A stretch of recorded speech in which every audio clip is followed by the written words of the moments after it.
Deuteronomy chapter 30, magsugod ta sa verse 11. Dayon mabasa hangtod sa verse 15, dayon verse 19. Deuteronomy chapter 30, kung nana sa amen. Tanamaning dog palayo para sa pagbasa pulong sa Diyos.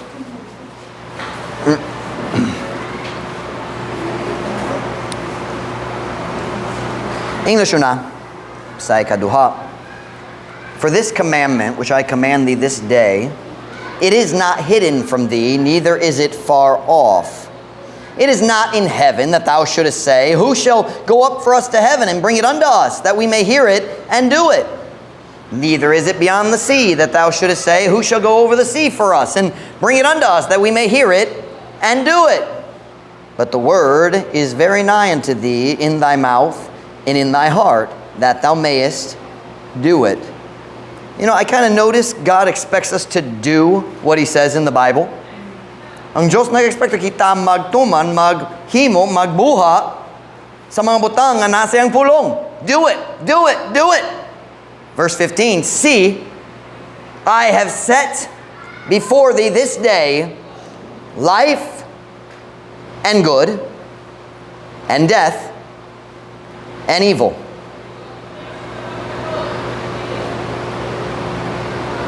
Isaiah, verse 11. Kay kini nga sugo nga ako nagsugo kanimo ni ining adlaw, kini dali tinago gikan kanimo ni kini halayo. Kini wala sa langit nga ikaw gayud mag-ingon, kinsang musaka lang kanato sa langit ug mudala niini ngani kanato aron nga kita makaduol ni ini ug makabuha ni ini. Ni kini unahan sa dagat nga ikaw gayud mag-ingon, kinsang mutabok sa daga lang kanato ug mudala ni ini ngani kanato aron kita makaduol ni ini ug makabuha ni ini.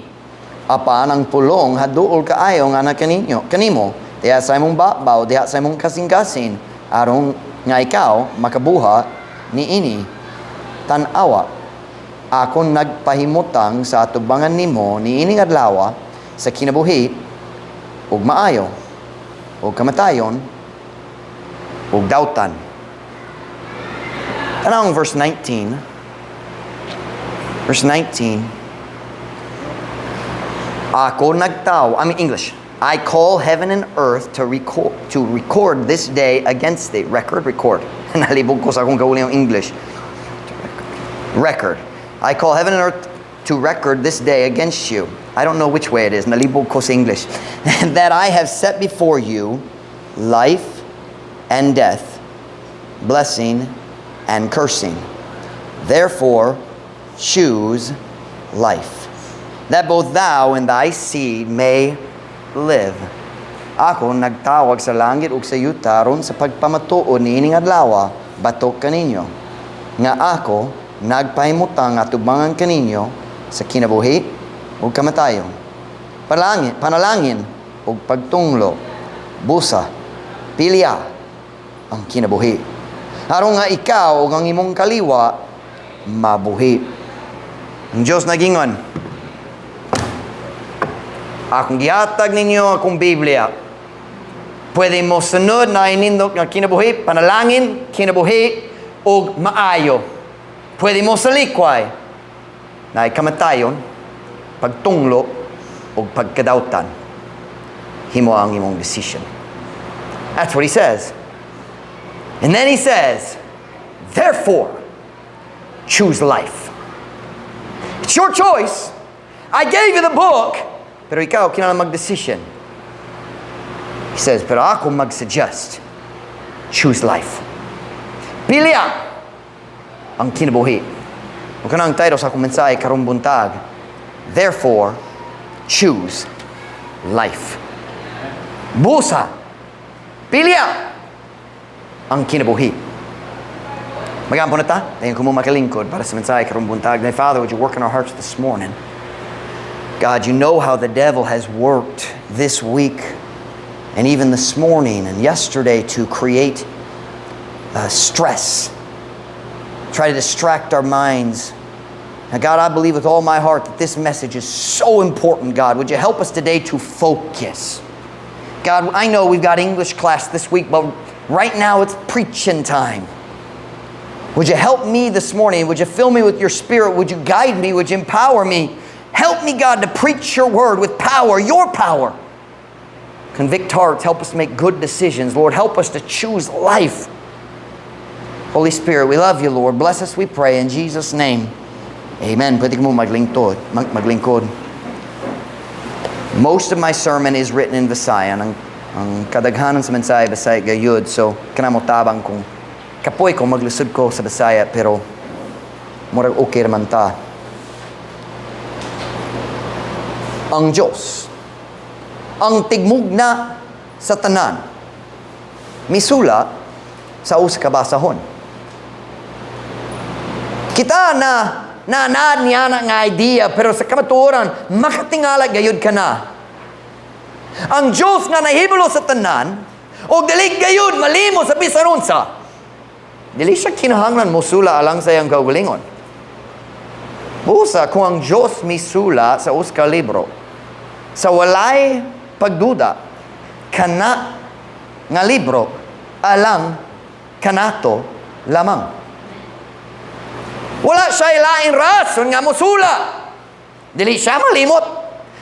When I write, it helps me to organize my thoughts. God doesn't need that. Dili siya kailangan magsula ron mas stretch o mas klaro yung huno-huna. He knows. Dili gyud siya malimot. If I don't make notes, malimot yun. Ang staff mo doon ako, Pastor, pwede ba maghimon ini akong tubag? Send me an email. Aron dali ko malimot. Put it in the notebook. Kaya nga naman, malimot ko. God never forgets. So if God wrote a book, that can only mean one thing. He wrote a book for us. Ang Diyos misulat sa usa ka basahon alang kanato lamang. Makatingala gayud ka na. Una-una, palihog, kuban ka na ako karong buntag. Ang kinagawahan ng Diyos, mimugna sa yuta, adlaw, bulan, ug tanan mga bituon, pinaagi sa ang pulong lamang. Genesis 1 verse 1, ang Biblia nagingon sa sinugdanan, gimugna sa Diyos ang langit o ang kalibutan. Kiyon sa niya pagmugna nining kalibutan na, pinaagi lamang sa iyang pulong. Siya naglitok o ang kalibutan, ana-ana. O siya ang misula sa usa ka basahon alang kanato. Nag-story ko kabahin sa Diyos nga naigahom, ibabaw sa matag bahin sa atong mga kinabuhi. Siya ang naigahom sa pagdala sa langit o pagbutang sa impyerno. Siya ang naigahom sa pagpanalangin, pagbaliwala, o bisan pagtunglo sa atong kinabuhi o tanan na itong mga paningkamo nining yuta. O siya ang misula sa usa ka basahon alang kanato. Siya ang nahibalo daan sa resulta sa matag decision sa atong kinabuhi. Kung maglasod ka diha sa paghimo sa decision, siya nasayod na gayud sa kinatumyang resulta sa matag posible nga pilian nimo. Klaro ba kana nga statement?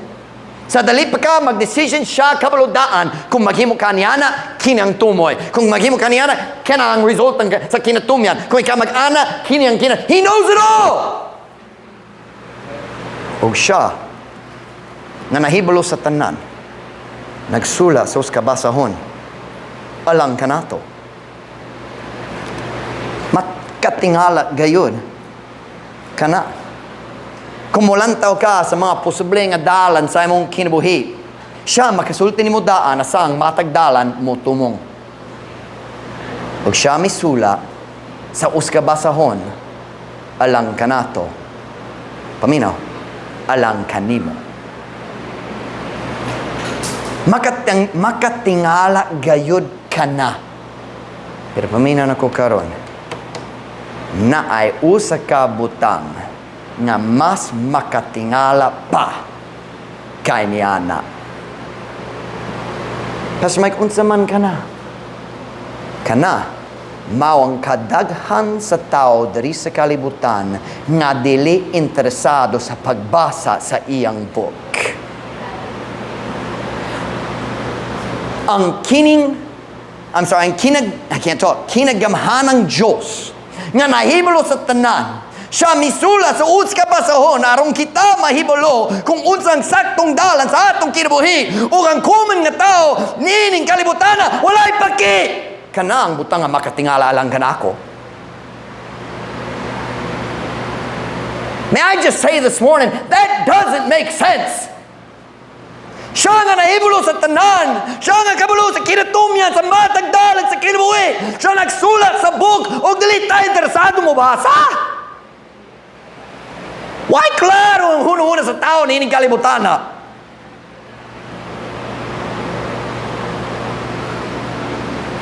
Kung ang atong tigmugna nagahin sa oras ug paningkamo sa paghatag kanato sa usa ka perpektong basahon ngano man lagi nga kita walay gala sa pagbasa ni ana. Sa atong text verses karong buntag ang Dios nagastorya nga sa tao sa Israel. Iyang gisulti akong gihatag na kaninyo ang akong perpektong balaod. Busa kamo wala nay alibay. Kay giatagan na kamo. Verse 11. Are you still in the Bible? Are you still in Deuteronomy chapter 30 verse 11? Deuteronomy chapter 30 verse 11.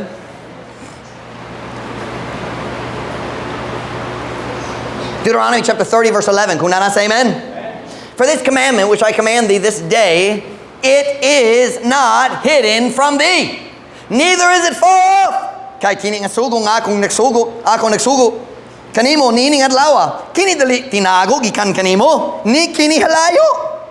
What's God saying? Dali na kamo magsulti. Wala ko kabalo kay nasayod gayud ka. Akong giatag na nimo sa pulong, you know. Wala ko nagtago. Ang Diyos na iyo, wala ko nagtago sa akong pulong gikan kaninyo. Kanagikuptan na ninyo diya sa inyong kamot. Dayon magpadayon siya, maghatag og mga panaglitan. Basahin lang, aron mas dali. Kini, mini ang pulong sa Diyos. Kini wala sa langit, nga ikaw gayud magingon. Kinsang musaka lang kanato sa langit, ug mudalat niini ngani kanato. Aron nga kita makadungog ni ini, ug makabuha ni ini. Ni kini unahan sa daga, nga ikaw gayon mag-ingon. Kinsa ang mutabok sa daga alang kanato, ug mudalat niini ngani kanato aron kita makadungog ni ini ug makabuhat niini. Apan ang pulong hadol kaayo nga kanimo. Diha sa imong bakbak, diha sa imong kasing-kasing, aron nga ikaw makabuhat ni ini. Here's what God's saying. Dali na ka makasulti, ay kung ako naay pulong sa Dios, syempre ako unta mo sunod niya na. Dali na ka makasulti niya na kay nana. Say, Pastor Mike, ako walay Biblia. Ako muhatag ni mo.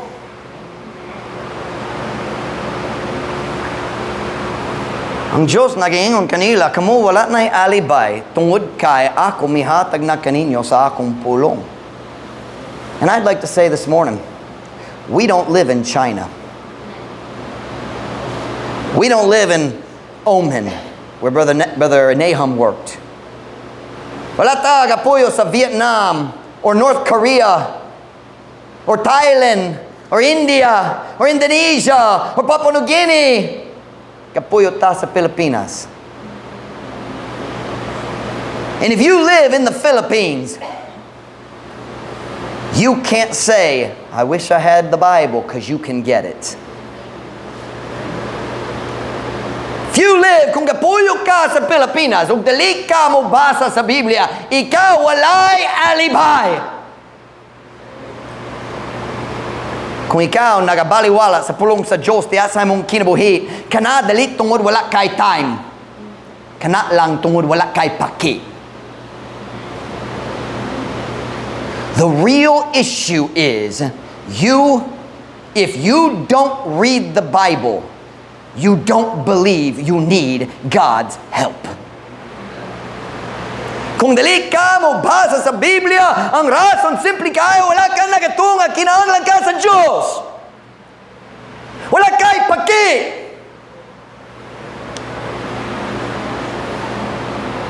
Dali sa dapit ng daghang tao. Kahit yun, ikaw magdul nila, magsulay, mag-share kabayan sa kaluwasan. Bisa ng batanon usahay. Kahapon, nagsawa ni mi sa plaza.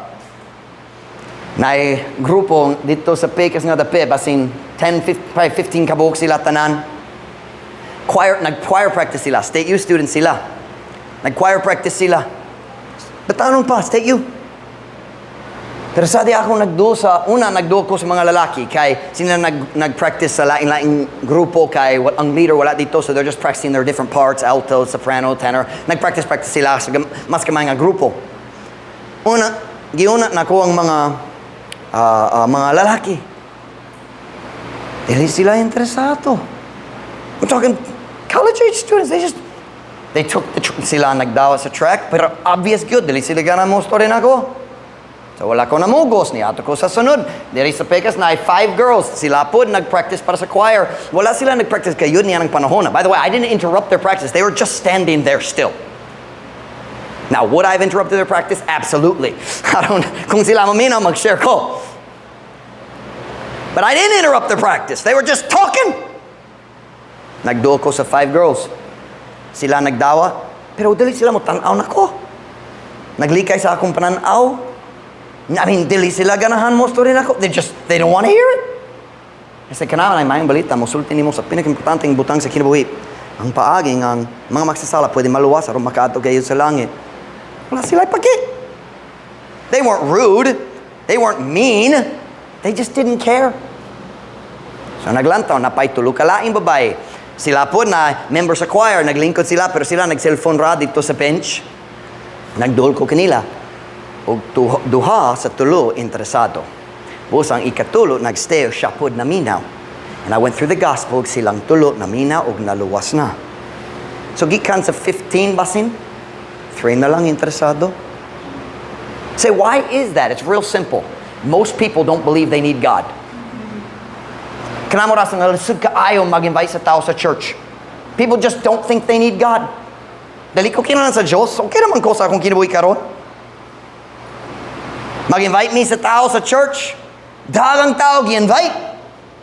Pipila kayo ng mopel. Why is that? People don't believe they need God. Pipilit kayo ng mga tao. The brother Nahums are rare. What's that? Talagsaon? Talagsaon gayud. Ang tao nga mangita. Ang kadaghanan, walay paki. But the sad truth is, it's not just limited to unsaved people. Many times it's us. Sa daghang panahon, kita pareho ni Ana.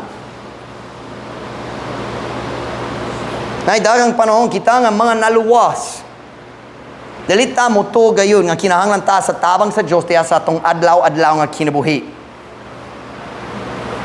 Kanamang rason nga hilab, let me say it slowly.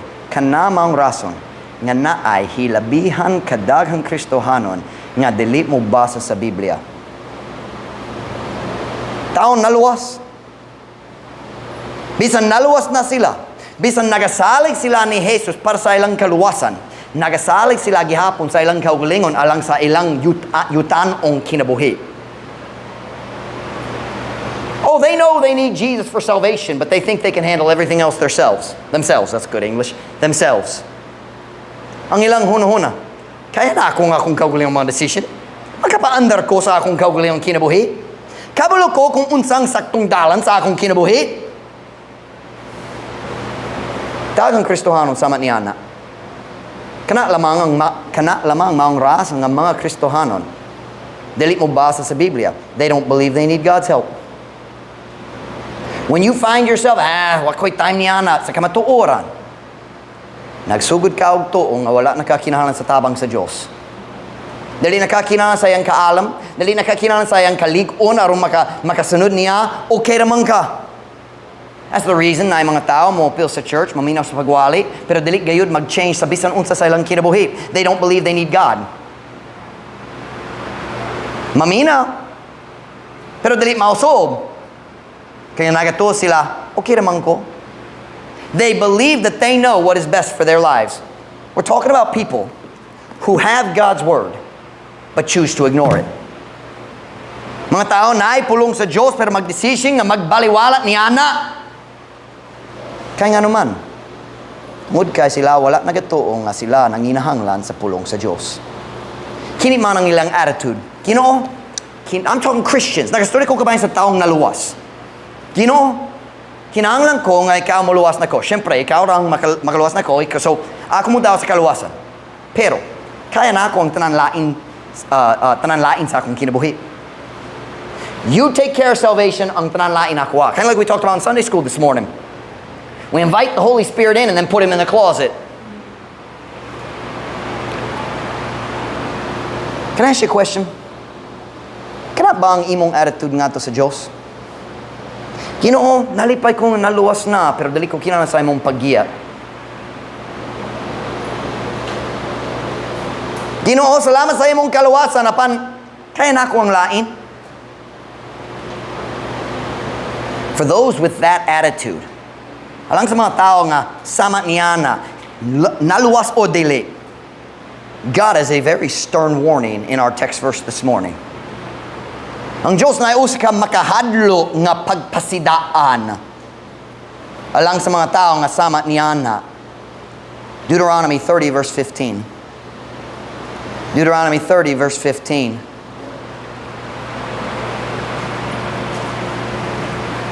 It's always scary when Pastor Mike reads Deuteronomy and the prophets. You know the sermons coming are going to be mean. Deuteronomy 30 verse 15. Kung nana say amen? See, I have set before thee this day life and good and death and evil. And we could add, take your pick. That's what he's saying. Himo ang imong decision. Tanawa, ako nagpaimutang sa atubangan nimo nining adlaw sa kinabuhi ug maayo ug kamatayon ug dautan. And what is the context of Deuteronomy 30 verse 15? He just said, you have the Bible. You have it. Na duwa ka pilian. Duwa ka dalan. Pwede ka magkaton, magbasa, magsunod, motuman, o pwede ka magbaliwala. Duwa ka pilian lang. Life and death. Take your pick. Kinabuhi o kamatayon. Piliya na. We see the same idea in verse 19. Atong gibasa ganiya, Deuteronomy 13 verse 19. Deuteronomy 13 verse 19. I call heaven and earth to record. I don't know. I have lost how to pronounce that word, and all my native English speakers, Michael doesn't know. Mom Ruth's not here. I think it's record. I call heaven and earth to record this day against you, to record. I am confused. We use both, and I don't know which is correct. All right. That I have set before you life and death, blessing and cursing. Therefore, choose life, that both thou and thy seed may live. Ako nagtawag sa langit ug sa yuta aron sa pagpamatuod niining adlaw batok kaninyo. Nga ako nagpaimutang atubangan kaninyo sa kinabuhi ug kamatayon. Panalangin ug pagtunglo pusa. Piliya ang kinabuhi. Aron nga ikaw ug ang imong kaliwa mabuhi.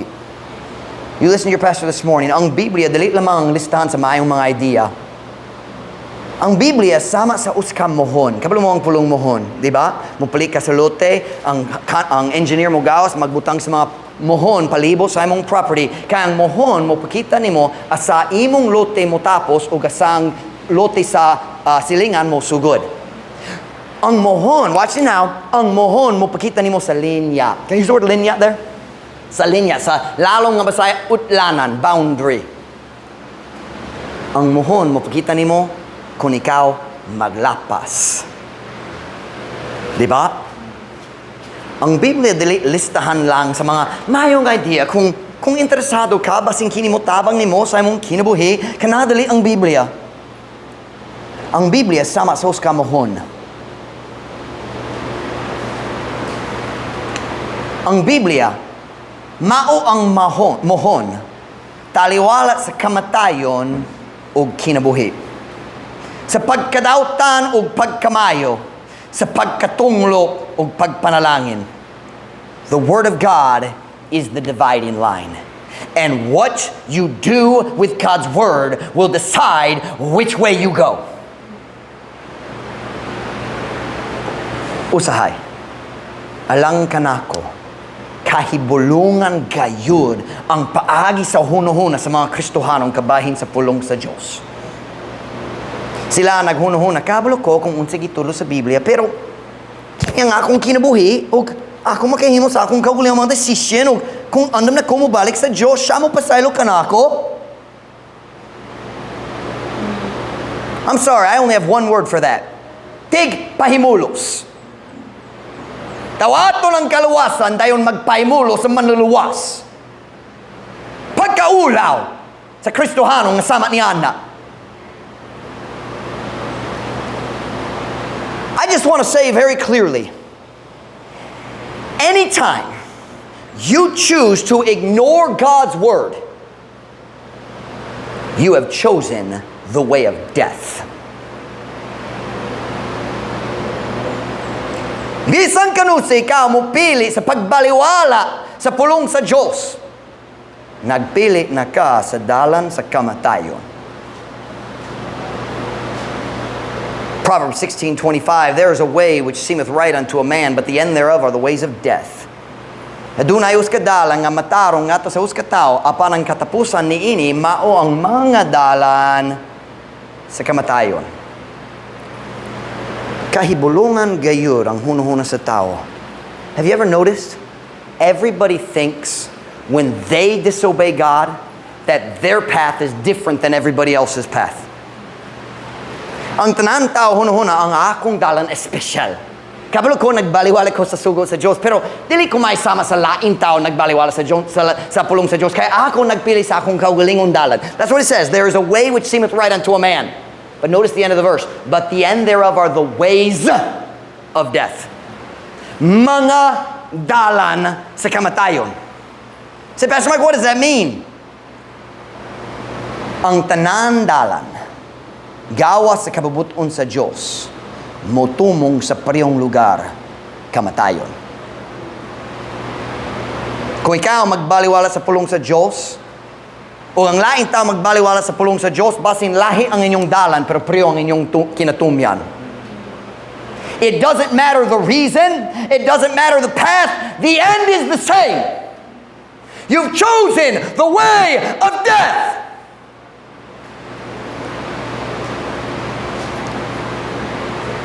Tingala ko sa hunuhuna sa Kristohano.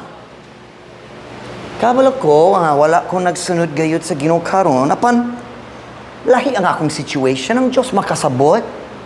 Tanawa, siya naggamit ako gihapon, so naglakaw na ka sa dalan sa kamatayon, my friend. Dayon, kung mabungkag na ang kinabuhi, mabuto, mahugnot na ang tanan, sang Ginoo! I'm sorry, you chose the way of death. Na mga tao sa mong church na luoy ko nila, pero sila ang nagpili sa dalan sa kamatayon. Ako at nagpili para nila. I can't make your decisions. So kung ikaw mo pili sa dalan sa kamatayon, kanang imong kaugalingong decision o kumutumong ka sa kamatayon. Oh, I don't mean physical death. I mean destruction. A life of death. You know life can be death. Naidaghang mga tao na kinabuhi nga mas maod kay sa kamatayon. Matagalaw sila maghuno-huno kabahin sa paghikog, pero nakulang sila sa kaisog sa magpadayon diya sa ilang kinabuhi nga kamatayon. And by the way, I'm not saying you should commit suicide. It's wrong, it's selfish, it's wicked. Get right with God. Suicide is selfish. Dahil umanggol ang paghikog, Pastor Mike, maot yun akong kinabuhi. Ikaw ang nagpili sa dalan sa kamatayon. You show me an addict. Kung na-addict, kung droga, ilim nun, bisa nun sa ilain. Halos matagalaw sila maghuno-huna kabahin sa paghikog. Kaya nagpili siya sa dalan sa kamatayon. Are you listening to me? Nag-story ko sa babae dito sa Dumaguete. Addict siya sa tanan. Ilim nun, droga, sigarilyo, tanan. I mean, she was an addict. Hardcore. Uskadlaw, sober siya. I mean, matagbulan na siya laing uyab. Grabe kayong yang kahimtang. And ako nagdul niya, nagsulay ko magsangyaw kaniya. Ug siya ang klaseng tao magbanha siya, rumutago sa iyang kahadlok, iyang kaguol. Siyang ha kanang klaseng nga tao. Pero uskad lao, siya ray isa dito atubangan sa balay. Wala indool nga maminaw. So ang iyang tinod kinaiya makitaan na. Nagdul ko niya, naglingkod ko, nagsugod ko, nag-story kaniya. Siya nagyon ako, akong boyfriend nagbiyat na ko pag-usab, nangita ko laing, just on and on, ang tanani ang kaguol. And I don't remember exactly how the conversation went. But at some point in the conversation, nag-turn ang topic, and I said something like this. I said, daghang tao sama sa imong situation. Nagbati ang kinabuhi, walay katuyuan. Usahay, tintalang nga maghikog. Siyempre, English, kaya wala pa kong kabalo sa palong hikog niya ng panahon na. And when I said that, ang iyang mata, boom! She thought nobody knew. And I looked at her and I said, and you've thought about it, haven't you? Naghuna-huna ka kabayan sa paghikog, diba? Kini ang iyang tubag, kini ang babae nga gi-addict sa tanan, kini ang iyang tubag every day. Matagad lang. Kaya nga naman, nagpili siya sa dalan sa kamatayon. It doesn't matter if you're saved or not. You choose the road of sin, you choose the road of death. The wages of sin is death. Ang bayad sa sala maong kamatayon, kung naluwas ka o dili. Siyempre, kung naluwas ang imong kalag, dili ka mo atas sa impyerno. Pero ang kinabuhi, pwede mahimong kamatayong yapon. Why do you think the Bible says in Proverbs, her house is the way to hell? Nag-istorya kabayan sa daotang babae nga magdani sa mga lalaki nga inosente. The Bible says her house is the way to hell. Why? Ang sexual sin mo hatag nimo sa kinabuhi sama sa impyerno. Kamatayong gyud. In English, they say it all the time. I live in hell on earth. Dito, does anybody ever say that in the Philippines? My life is hell. That's a very common saying in the States. Magsowa ni mi, batanong pa ko, nagduo ko sa tao. And I say, kung panagliktan, ikaw mamatay, sigurado ba ka malangit ka? Or basin, nagduwa-duha? Many times they would answer, I don't believe in heaven, I don't believe in hell. I believe hell is right here on earth. Nag-confess na siya sa iyang sala.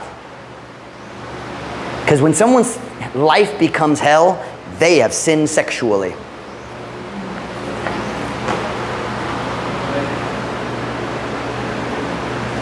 Oh, there's a few other ways, but that's the most common. All the time, people say, I believe hell is right here on earth. I know, naidagang problema diri, pero mas maod yun ang umaabot. But you listen to me, I don't care if you're saved or not. You ignore this book, the result is death. A cursed, miserable life. We're not talking about salvation. Siyempre, bisan kinsa pwede maluwas. But you listen to me. Some mistakes, bisan maluwas na ka, na ay mga sayop, nga dali mamawi ang resulta. Kaysa ito eh. Dali magbawi or mabawi? Magbawi. That doesn't sound right. Mabawi? Mabawi. You listen to me. Kung naay patanon, naluwas na siya, pero mabalik siya sa iyang daan barkada. Ugos kadlaw sila magsulti, you want a shot? Usap na lang. You want another shot? Sige, usap para. Sumpay-sumpay, pipila ka. 1 hour, nahubog na gayud siya. Mobiya siya sa balay, nagmotor siya. Kusog kayo, padulong sa rotunda. Magdiskrasya siya. Ang Diyos na igrasya kaniya, dali siya mamatay, pero mawala ang iyang leg. You listen to me, kung siya mo balik sa Ginoo, ang iyang leg, dali mo tubo balik. Can I say it that way? Does that make sense? Some sins have results you can't reverse. Moses disobeyed God. Moses made God look bad in front of the nation. God said, speak to the rock. Ug nasuko siya, naghampak sa rock. Second time, God gave the water, but he looked at Moses, he said, you embarrassed me. Nagpakaulaw ka nako, dili ka makasulod sa promised land. Ang sunod, 10, 20, 30 years, si Moses naghangyo. Kinopaliho, just kadyot lang, tugot, yung ako mo sulod, just kadyot mo kita. And at the end of Deuteronomy, God says to Moses, stop asking, I made up my mind, the decision is final, you're not going in. Our problem is makasala ta dayon dalita ganahan mo dawa sa resulta nga nahitabo tungod sa atong sala. Magbaso ta sa Ginoo, magbaso sa pastor, magbaso sa laing membro, pero ang tinuod kamatuoran walay tawo nagpugos ikaw naglakaw sa dalan sa kamatayon.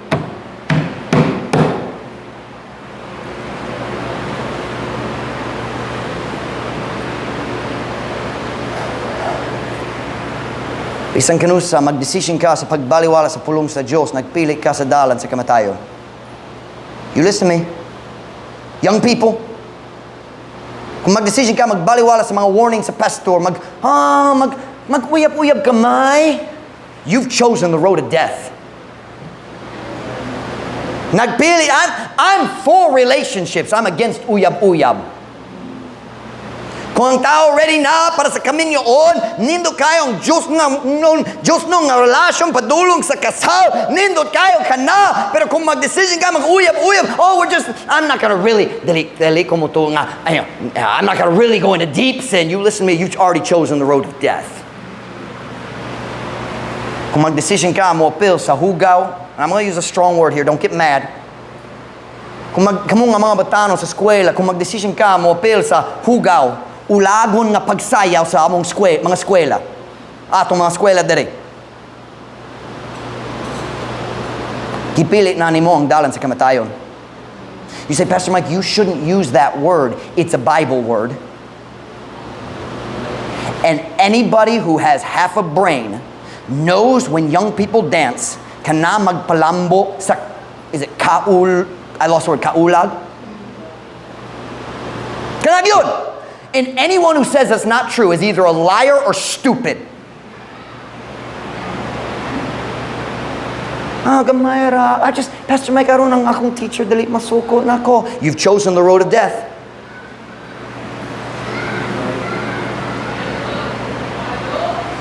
Dancing is sexual. So, David danced not like they dance at City High.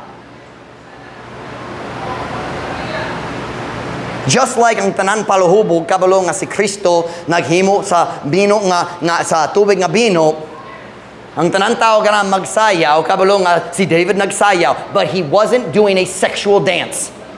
He did not have a female partner either. Well, what about folk dances? Na by female partner? Laki bay magkauban? Hello. Magswayin, maghikap-hikap. What would that do to your heart? Murag maghatag nimo sa tinguha nga magampog magsangyaw sa imong kauban. Mao ba? No, it is lustful. It is ulagon. It is. It is. And it's the road of death. I don't care if the teachers don't like it. I don't care if ang tao wala nakasabot sa, man, kanang Baptist pastor mo salud siya sa eskwela, isug siya sakto, gyud magprotector ko sa akong mga batanong gikan sa ilang kadawtan dito sa eskwela. And young people, if you need protection, you come talk to me. I'm not scared of your teacher. I don't like conflict, but I don't run from it. We will win. We will win. If I have to go up the depth ed ladder, we will win. But most of the time, ang mga teacher dali ganan makiglalis. Sila mo tugot kung naitaw nga kaiso mga maghangyo. We can be polite, we can be respectful, we can ask nicely, but we don't back down. Something yung back down. What is back down? Mag what? I don't know that word. Wagtas? Atras. Yeah, we could use atras. Pamina na.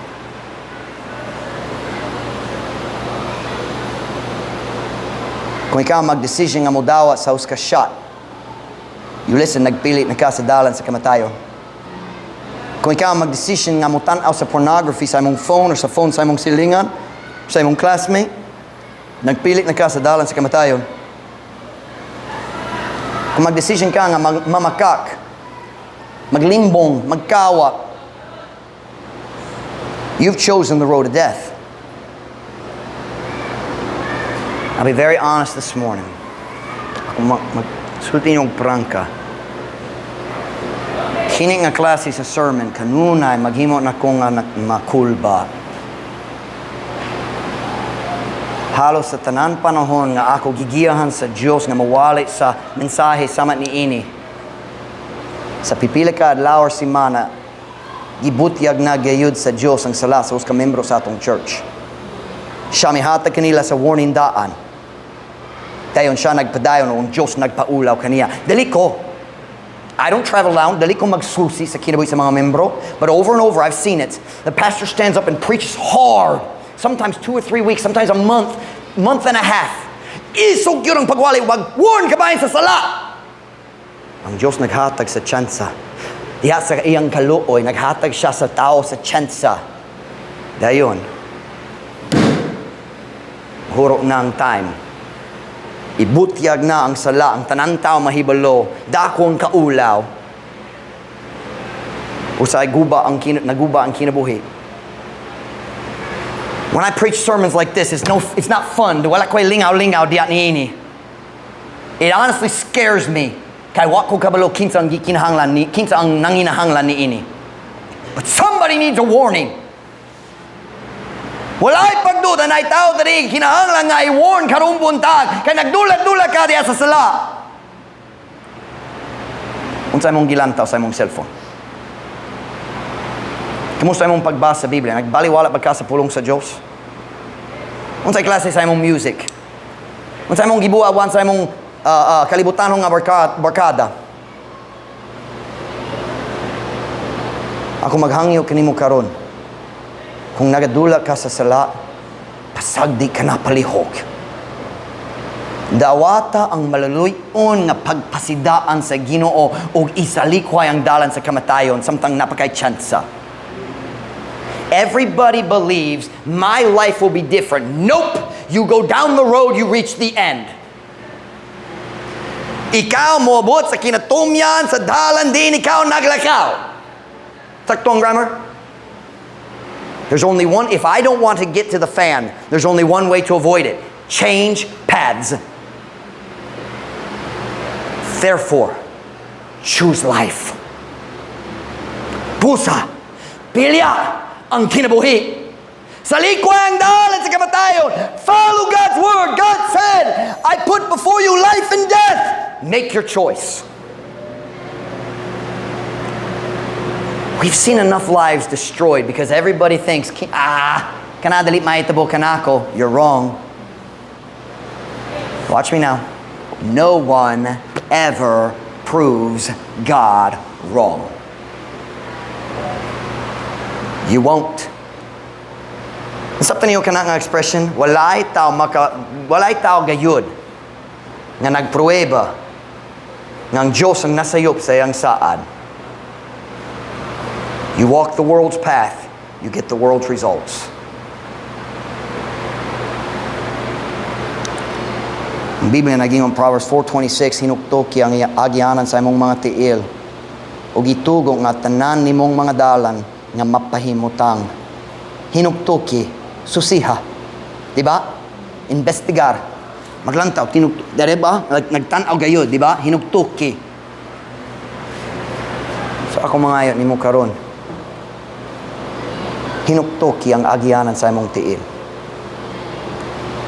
Nagpili ba ka sa dalan sa kamatayon? Ikaw ba naghimo sa mga alibay? Kabalo ko sa giwali ni Pastor Mike. Pero, kinani? Asa ka pa dong?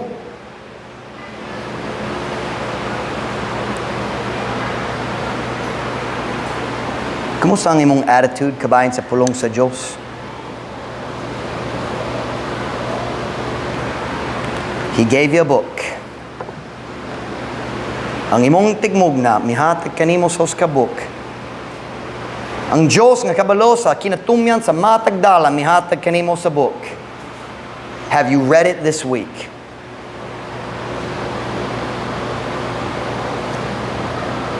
Is your attitude towards preaching right?